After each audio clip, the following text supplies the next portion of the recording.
Your Invisible Power by Genevieve Behrend. This Librivox recording is in a public domain. Chapter 4. Operation of Your Mental Picture. The operation of a large telephone system may be used as a simile. The main or head central subdivides itself into many branch centrals, every branch being in direct connection with its source, and each individual branch recognizing the source of its existence, reports all things to its central head. Therefore, when assistance of any nature is required, new supplies, difficult repairs to be done, or what not, the branch in need goes at once to its central head. It would not think of referring its difficulties, or its successes, to the main central of a telegraph system, although they belong to the same organization. These different branch centrals know that the only remedy for any difficulty must come from the central out of which they were projected.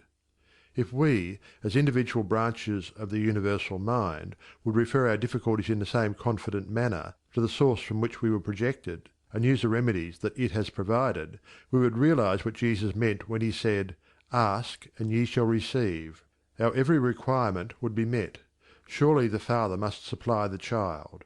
The trunk of the tree cannot fail to provide for its branches. Everything animate or inanimate is called into existence or outstandingness by a power which itself does not stand out. The power that creates the mental picture, the originating spirit substance of your pictured desire, does not stand out. It projects the substance of itself, that is, a solidified counterpart of itself, while it remains invisible to the physical eye. Only those will ever appreciate the value of visualizing who are able to realize Paul's meaning when he said, "The worlds were formed by the word of God.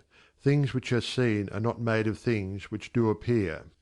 There is nothing unusual or mysterious in the idea of your pictured desire coming into material evidence. It is the working of a universal natural law. The world was projected by the self-contemplation of the universal mind, and this same action is taking place in its individualized branch, which is the mind of man.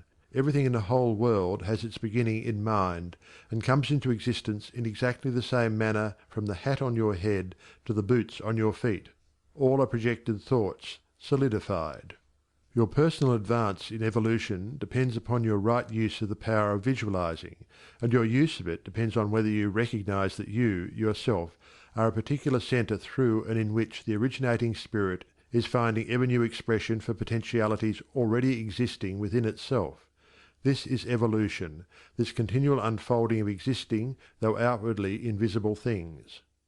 Your mental picture is the force of attraction that evolves and combines the originating substance into specific shape. Your picture is the combining and evolving powerhouse, so to speak, through which the originating creative spirit expressed itself. Its creative action is limitless, without beginning and without end, and always progressive and orderly. It proceeds stage by stage, each stage being necessary preparation for the one to follow. Now let us see if we can get an idea of the different stages by which the things in the world have come to be. Troward says, if we can get at the working principle which is producing these results, we can very quickly and easily give it personal application. First, we find that the thought of originating life or spirit about itself is its simple awareness of its own being, and this produced a primary ether, a universal substance out of which everything in the world must grow. Troward also tells us that though this awareness of being is a necessary foundation for any further possibilities, it is not much to talk about. It is the same with individualized spirit, which is yourself. Before you would entertain the idea of making a mental picture of your desire as being at all practical, you must have some idea of your being, of your "I am," and just as soon as you are conscious of your "I amness," you begin to wish to enjoy the freedom which this consciousness suggests. You want to do more and be more, and as you fulfill this desire within yourself, localized spirit begins conscious activities in you.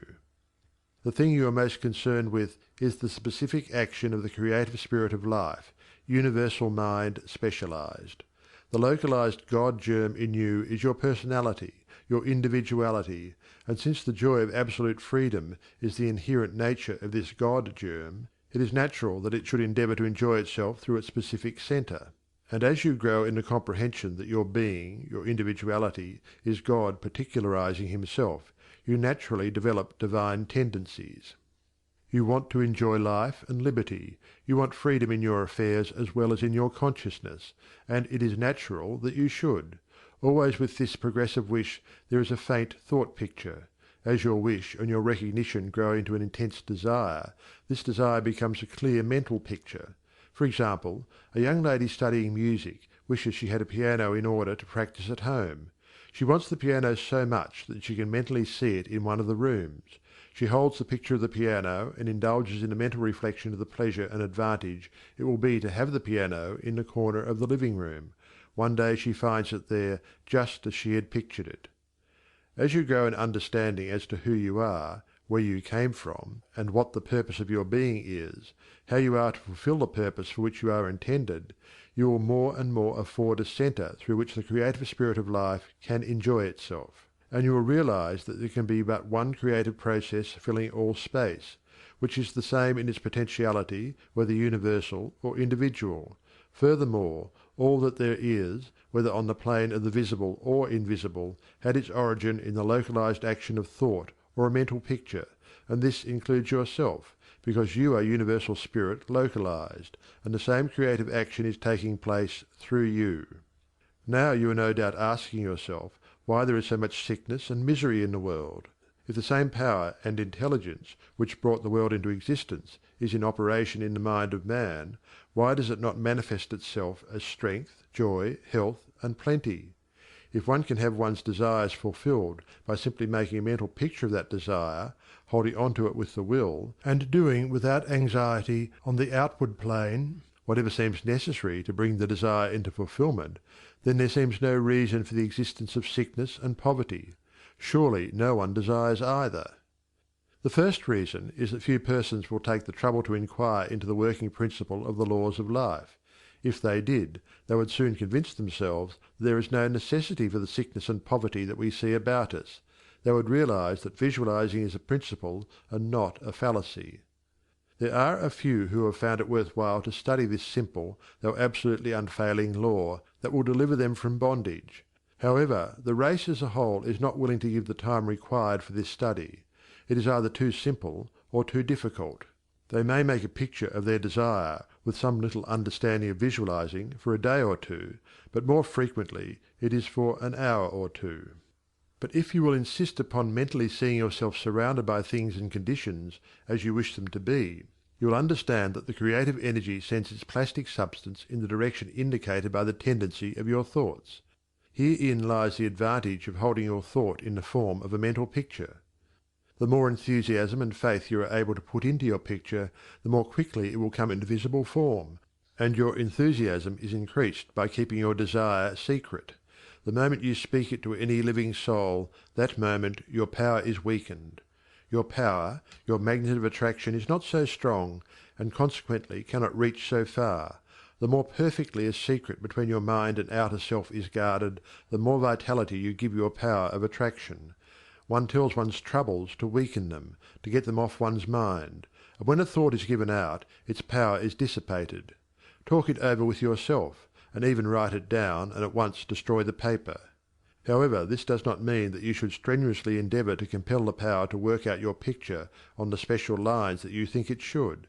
That method would soon exhaust you, and hinder the fulfilment of your purpose. A wealthy relative need not necessarily die, or someone lose a fortune on the street, to materialize the $10,000 that you are mentally picturing. One of the doormen in the building in which I live heard much of the mental picturing of desires from visitors passing out of my rooms. The average desire was for $500. He considered that $5 was more in his line, and began to visualize it, without the slightest idea of where or how he was to get it. My parrot flew out of the window, and I telephoned to the men in the courtyard to get it for me. One caught it, and it bit him on the finger. The doorman, who had gloves on, and did not fear a similar hurt, took hold of it and brought it up to me. I gave him 5 $1 bills for the service. This sudden reward surprised him. He enthusiastically told me that he had been visualizing for just $5, merely from hearing that others visualized. He was delighted at the unexpected realization of his mental picture. All you have to do is to make such a mental picture of your heart's desire, Hold it cheerfully in place with your will, always conscious that the same infinite power which brought the universe into existence brought you into form for the purpose of enjoying itself in and through you. And since it is all life, love, light, power, peace, beauty and joy, and is the only creative power there is, the form it takes in and through you depends upon the direction given it by your thought indicator. In you it is undifferentiated, waiting to take any direction given it, as it passes through the instrument that it has made for the purpose of self-distribution. It is this power which enables you to transfer your thoughts from one form to another. The power to change your mind is the individualized universal power taking the initiative, giving direction to the fluent substance contained in every thought.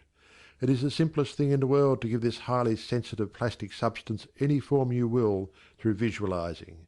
Anyone can do it with a small expenditure of effort. Once you really believe that your mind is a centre through which the plastic substance of all there is in your world takes involuntary form, the only reason why your picture does not always materialize is because you have introduced something antagonistic to the fundamental principle. Very often this destructive element is caused by the frequency with which you change your pictures.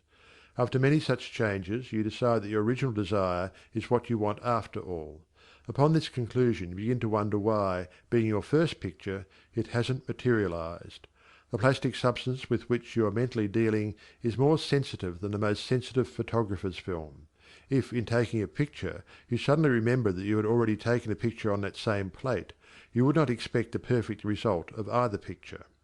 On the other hand, you may have taken two pictures on the same plate unconsciously. When the plate has been developed and the picture comes into physical view, you do not condemn the principle of photography, nor are you puzzled to understand why your picture has turned out so unsatisfactorily. You do not feel that it is impossible for you to obtain a good, clear picture of the subject in question. You know that you can do so by simply starting at the beginning, putting in a new plate, and determining to be more careful while taking your picture next time. These lines followed out, you are sure of a satisfactory result. If you will proceed in the same manner with your mental picture, doing your part in a correspondingly confident frame of mind, the result will be just as perfect. The laws of visualizing are as infallible as the laws governing photography. In fact, photography is the outcome of visualizing. Again, your results in visualizing and your desires may be imperfect or delayed through the misuse of this power, owing to the thought that the fulfillment of your desire is contingent upon certain persons or conditions. The originating principle is not in any way dependent upon any person, place, or thing. It has no past and knows no future. The law is that the originating creative principle of life is the universal here and everlasting now. It creates its own vehicles through which to operate. Therefore, past experience has no bearing upon your present picture. So do not try to obtain your desire through a channel that may not be natural for it, even though it may seem reasonable to you. Your feeling should be that the thing, or the consciousness which you so much desire, is normal and natural, a part of yourself, a form for your evolution. If you can do this, there is no power to prevent your enjoying the fulfillment of the picture you have in hand, or any other. End of chapter 4.